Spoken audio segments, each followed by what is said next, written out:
હવે સાહેબ મજા આવશે કારણ કે આજે નવી યોજના આવી છે ને અને નવો નવો ઘર પાસ કરવાનો કેટલો બધો ઘર પાસ કરી દઈએ ને તે જબ્બર મજા આવી જાય.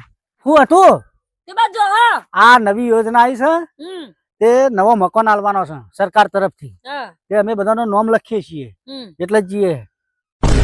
પણ અમારે કોઈ કરો કે તમારું નામ નહીં લખાયું? ચો લખ્યું લે હળો તાણ લે હળો સાહેબ. और अभी तो रुको क्लाइमैक्स अभी बाकी પૈસા લેવાનું अभी बता दे भाई अभी बता दे મારું રાખજો. સરપંચ બેહો. ચમ જઈ વખત પ્રધાનમંત્રી આવાસ યોજના મકાન નતું બનાવ્યું તમારે? ચોકન બનાવ્યું હે એ સંડાસે નહીં બન્યા. रुको जरा અલે ઓ પણ એ વખત તો હું સરપંચ નતો ને. અચ્છા સાહેબ નામ લખવાનું કરો. ભેંસો બધી બહુ રાખો તમે સાહેબ નામ લખી દેતા. अब देख तू अब तू गया बेटा रुको जरा સાહેબ ઘર તો પાસ થઈ જાય ને. પણ વ્યવહાર કરવો પડશે. ઘર તો પાસ થઈ જાય પણ વ્યવહાર કરવો પડશે. એક ભેંસ નું ઠેકાણું પાડી આલો.